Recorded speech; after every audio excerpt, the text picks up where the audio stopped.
Hey, we're real excited. She is the queen of sports handicapping. I just labeled her that, but she is probably the queen of sports handicapping. She's from wagertalk.com. If you don't know wagertalk.com, then as soon as we're done right here, just log on to wagertalk.com, especially if you have any interest whatsoever in sports betting. Please welcome in Kelly Stewart at Kelly in Vegas. Kelly, thanks for hanging out with us here for a couple minutes.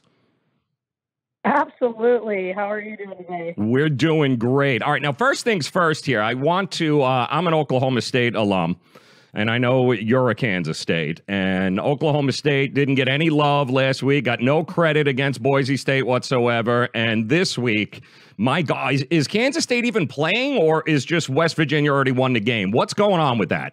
You know what's funny? I was just talking to my boss over at Wager Talk, Johnny, and I go, everybody keeps asking about the State game, and I have nothing to say. And he goes, well, what's the answer? I said, the answer is the line is too high. Yes. This should be a 9.5, 10-point game. I have nothing good to say about Kansas State, though. So you're going to ask me, okay, well, how's Kansas State saying this one? Well, Joe, that's a great question. They don't. That's the whole answer. The only thing that's going to stay in this one is if they can shut down Will Greer. I don't know if I have faith in that defense. This should be an under-type game, and maybe that's why I'll end up betting it. I get it. Last week, 2 weeks ago, Skylar Thompson, Alex Delton both looked terrible against Mississippi State. Last week, Skylar had a bounce-back game, looked better against UTSA. That being said, I'm terrified of this game in Morgantown, and I usually go to this game. There's a reason why I'm not going to this game, because I don't want to go see them lose. Yeah, see, that's lesson number one in sports handicapping is know the limits of your homer teams, of the teams that you root for. You got to be able to separate your fandom from the actual business side, and that, like the Jets tonight. I'm a diehard Jet fan, and I look at this game and I go, I don't want to bet it because I just don't know either way. I'm asking the Browns to do something they normally don't do, which is win, and I'm expecting the Jets to rise to the occasion in a short week. I don't want to go near this game either, Kelly. I agree. It's a complete stay-away game. The Browns, I tweeted this the other day, and somebody tweeted me back. It was a great stat. I wrote holy and then the poop emoji, and I said, oh, my God, the Browns are a favorite. And he said, the Browns have been a favorite 4 times since 2015. Or 2014, 1-3 against the spread in those scenarios. So we've asked the Browns to try to win 2 games, which they've been unsuccessful at winning games. Now we're asking them to cover not only a field goal, but now it's 3.5. There's no way.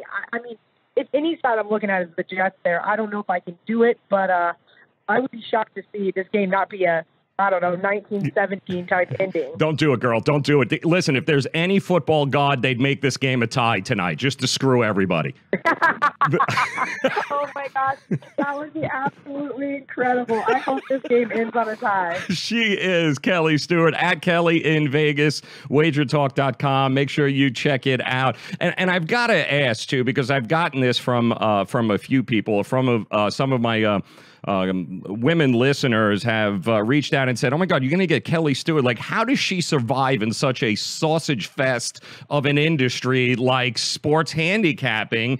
And they want to know, I mean, is there any jobs or any opportunities for women in this industry with what you do, Kelly? You have no idea. There are so many jobs in this industry for women. I'm one of the only ones. I've never met another woman. I know there's a couple other sites that are trying to get women and trying to get women to do videos. The knowledge is there. I've talked to other women who know sports. They just need to learn a little bit more about betting, which, one of my side jobs is I own a proxy service, and it was so awesome to have women come sign up for some of these football contests this year. Listen, this is a male-dominated world that doesn't want to be male-dominated. Let me promise you, if we can get more knowledgeable women and women that are willing to learn and really just put themselves out there, there are so many opportunities. You made a joke about, before we went on air, about, hey, did you hear this whole thing's legal now? Yeah, my phone has not stopped ringing since May. There are so many opportunities. Do your homework. Bet your games. Get your information. Sound like you know what you're talking about. Make sure you know what you're talking about, because sometimes I even don't. And you can get a job in this industry. Let me promise you. This is a male-dominated industry, not by choice. Yeah, and the first place to start is heading over to wagertalk.com, which Kelly in Vegas, of course, you'll see her a lot on that website if you're just starting out, or if you're interested, or any interest, really. Wagertalk.com, Kelly, I think is really the place people should start. Yeah, absolutely. Wager Talk, I finally partnered up with them. We've been talking about it for years. And after everything went legal, I decided I better stay in Vegas for just a little bit longer. And they gave me an incredible opportunity I couldn't pass up. So if you guys are looking for free picks, go to the YouTube channel, Wager Talk TV. You can see all of our pick videos. If you're looking for a little more information, we have a great group of handicappers on there. Super sharp guys. Some guys are more situational. Some guys are more analytical. Some guys are more absolute numbers based. So find the guy that works for you and go make some money. At Kelly in Vegas is how you hit her up on Twitter. Now, I want to ask you about a couple of stories that are making headlines. Of course, yes, legal. It's now legal. Well, all of a sudden, we're seeing places like New Jersey hop all over the sports betting bandwagon. They've been trying to get it for years. And then all of a sudden, what do we get? We get a story in the headlines that a guy places a bet at the end of the Denver-Oakland game, goes to the window with his ticket, and boom, he doesn't get paid, and people are going, what in the hell? I'm wondering if you can just take a second and talk about how often does that happen? Does it happen? Was it just an anomaly here in the sports betting world? What happened with this guy? That itself is kind of an anomaly, but errors are made a lot with the new apps. You know, every casino basically in Las Vegas now, every sports book has an app you can bet on your phone, and things do happen. But once he walks away from that window, that ticket is what we call action. If he lost and said, hey, you guys actually printed these odds wrong, you think they would give him back his $110? Absolutely not. He won that ticket. They've got to pay him. That is bad bookmaking. I don't care if it was a glitch in their system. Not only is that bad bookmaking, that's just bad business. I think FanDuel needs to do the right thing. I'm going to promise you right now, if it was the Westgate or the Golden Nugget down here in Las Vegas that made that mistake, he would be getting paid. So, you know, because I can promise you immediately that guy, if he was a Nevada resident or someone out here in Las Vegas, he would have called the Nevada Gaming Commission. The Gaming Commission would have said, sorry, Westgate, you shouldn't have put up the odds, or sorry, Golden Nugget, this is your fault. So hopefully the New Jersey Gaming Commission does the right thing in the situation. Amen to that. At Kelly in Vegas, joining us, wagertalk.com. That is where you can go and see her and get some amazing information when it comes to sports, handicapping and sports betting. I know also last week we heard that the partnership, it was bound to happen. It looks like it's happened. The Vegas Knights, William Hill. Is this the future, Kelly? Is that what we're looking at, professional sports? Are we looking at the bookmakers and the sports teams, the professional teams partnering up? Is it going to be a thing where we could go get a hot dog and lay some action on the second half? Is that where we're heading? God, I hope so. I mean, you've been able to do it at Wembley forever now in London, and I think that that's what we need to be able to do. I think there needs to be a kiosk or a betting window where you can go at the halftime of an NFL game and go place these wagers. I think, we're never going to see people not placing wagers on their phone with their local bookies, but we will see it start to open up in the marketplace, and I think it's great for sports wagering. I think it makes the games more excited, and I think the leagues are going to be happy because why? Someone's going to want to watch this crappy Browns-Jets game tonight because they have money on it. Otherwise, people aren't watching it. Yes. I'm not watching it. Let me be honest with you. I'm not watching it if I don't have access. All right. Well, slow your roll, K-State here, okay? I'm a Jet fan. I have to watch it because I love pain, okay? That's just the way it works, along with every other Jet fan that we've got here. We can't help ourselves, Kelly. We got to watch this game. It's awful. I know. I love pain. Oh, my goodness. That is hilarious.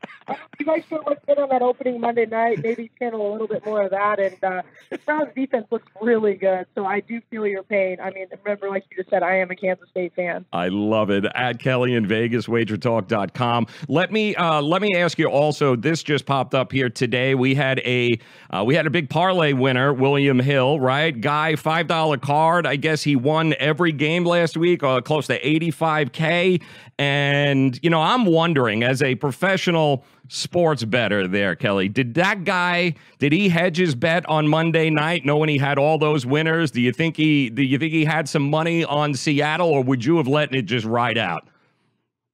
Oh, see, this is where I get criticized a lot. I don't say this because I can't say what I really say on Twitter, but hedging is for gardeners. I don't hedge my small parlays. So I usually do a 3-dog parlay. And by dog parlay, I mean 3 underdog on the money line to win outright. And most of the time, it's either they have no chance of winning the game or they end up winning the game. And I'm glad I didn't hedge. For example, I had the Jags in my 3rd leg this week, and the Jags were up at halftime over the Pats. And I looked and I go, should I hedge? And I was like, no, I'm not hedging this. So I don't think I hedge. $80,000 is a lot different than $3,500 though. And, the hedges, if it's a $5 ticket, how do you hedge a $5 ticket? Do you think this guy has access to $40,000 to go bet Seattle on Monday night? Probably not. Yep. And that's the real question. So how do you hedge, and can you hedge appropriately? Sometimes not. So I'm gonna go with I would have let it ride, especially because I was already on the Bears. He already got lucky with the tie with Minnesota, and there was another one on there too. He got really lucky with when he picked. I think it was the Saints. So if the Bears or the Browns wouldn't have missed that field goal, that would have been a loser right there. So I think at some point in time on Monday night, you're like, whatever, let it roll. Listen, if it ain't for luck, I'd rather be lucky than good any day of the week, especially in sports betting. And this guy needed a little luck, and he got it. And she is at Kelly in Vegas, wagertalk.com. 2 games this week that stood out to me. I want to get your thoughts on one of them. One, I think in college, when this game opened up, Pittsburgh on the road to North Carolina, and they're laying 4.5 now, depending on where you're looking. And I'm trying to figure out why is Pittsburgh a favorite on the road against anybody, much less Larry Fedora and North Carolina, who, listen, I thought they played a hell of a game against California. They looked like hot garbage against ECU, but I don't think Pittsburgh has shown anything where all of a sudden they should be walking into North Carolina and laying 4 points. What are your thoughts? Yeah, this is kind of tough. Man, after they just got beat up by Penn State, I kind of wrote this Pittsburgh team off. North Carolina catching points at home is intriguing, but this North Carolina team, I was on Cal that night, and I didn't think that this North Carolina team looked that great. This is a no play for me, but also you have to kind of think, where is the mindset of the Tar Heels? Obviously, Hurricane Florence was last week, but they were still seeing some aftermath, and things like that can kind of affect 18, 19-year-old kids. If I played it, I would probably take the points with North Carolina. But I think this is just a game I want no part of. How about I've got the biggest track game circled up this weekend, and I know people are going to jump all over it, but when you look at the Saints at Falcons, to me, this has got trap written all over it. Ready for this? This is my exact notes. This is the biggest trap game of the week. I know the first line of my Saints says. Saints, it's their first road game, makes me a little nervous, but they're catching 3 at their divisional rival, the Falcons. Divisional games, their second divisional game for Atlanta. It might just be a little too much. I'm not really concerned about Drew Brees, Alvin Kamara, and that offense. I'm really concerned about this defense. And I've been bashing this defense since Rob Ryan was there because he absolutely ruined the Cowboys defense. Now he's ruined the Saints defense, and neither have fully recovered 10 years later. But you're right. If I have nothing good to see the Saints, I can say all these great things about the Falcons. It screams trap. I'm going to hammer the Saints this week. All right, there you go. All right, Kelly, at Kelly in Vegas, Twitter. That's how you reach her, wagertalk.com.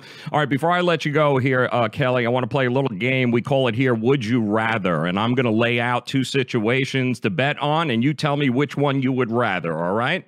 Okay. All right, here we go. Would you rather, number 1, would you rather bet on the Browns-Jets over at 41 or that the New York Giants will make the playoffs?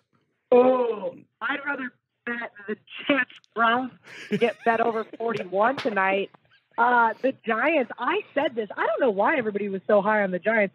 We do an NFL football preview at the Las Vegas Review-Journal. We do an 8-minute video on every single one of the teams, and I had nothing good to say about the New York Giants, and everybody laughed at me. And week 2, let's not overreact, but there's no chance the Giants are making the playoffs. All right, good. Would you rather, number 2, would you rather bet that the Denver Broncos make the playoffs or that Kansas State will win a bowl game? Oh, God. Well, Kansas State did win a bowl game last year against UCLA. But I'm going to go with the Denver Broncos make the playoffs. I don't like them this week versus Baltimore, but I have them as an 8-8 team. I think that they get over the season win total of 7. And if the Kansas City Chiefs start to falter, which I think we will see, it's going to be a 3-way tie for the AFC West. If it's a 3-way tie for the AFC West, the Broncos can probably sneak into the playoffs. K-State probably won't even go to a bowl game this year. So that being said, I guess I have no choice but to hope the Broncos. Would you rather bet that there will be another tie in the NFL this year, or that Alabama will win the national championship? Oh, God. Well, I hope I'm getting really good plus money. There's going to be another tie. That's the thing. If you're giving me 20, let's call it 15-1 that there'll be another tie, I'll bet that all day. But of course, Alabama's going to win another national championship. God, they look like the best football team I've ever seen, at least in my 34 years of existence. And let me ask you finally here, would you rather bet on Gabe Morency in a game of beer pong, or that the Buffalo Bills will get the first draft pick next year? Oh, poor Gabe. I sat right next to him at ISBC, and he was like, this Bills team's not going to be that bad. And I was like, okay. Yeah, they are that bad, and I don't know if it's going to get any better. They better hope a couple more guys quit at halftime. Yeah, is he bad at beer pong? That's the hard handicap there. He's like, right now, it looks like the obvious that the Bills get the first draft pick next year. But if he's not good at beer pong, maybe I would have bet against him. Yeah, no, that guy, I'm sure he can certainly. He just looks like that, like 4 packs of Marlboro Red and 12 Schlitz, and you don't want to mess with him. Kelly Stewart at Kelly in Vegas, wagertalk.com. That is where you go to see us. Some great information if you're thinking about getting involved in maybe doing some sports betting, just starting, and hell, even if you've been doing it forever. Some great information. Wagertalk.com at Kelly in Vegas. Kelly, I can't thank you enough for taking some time and hanging with us. I hope we can do this again soon. Absolutely. Thanks, guys.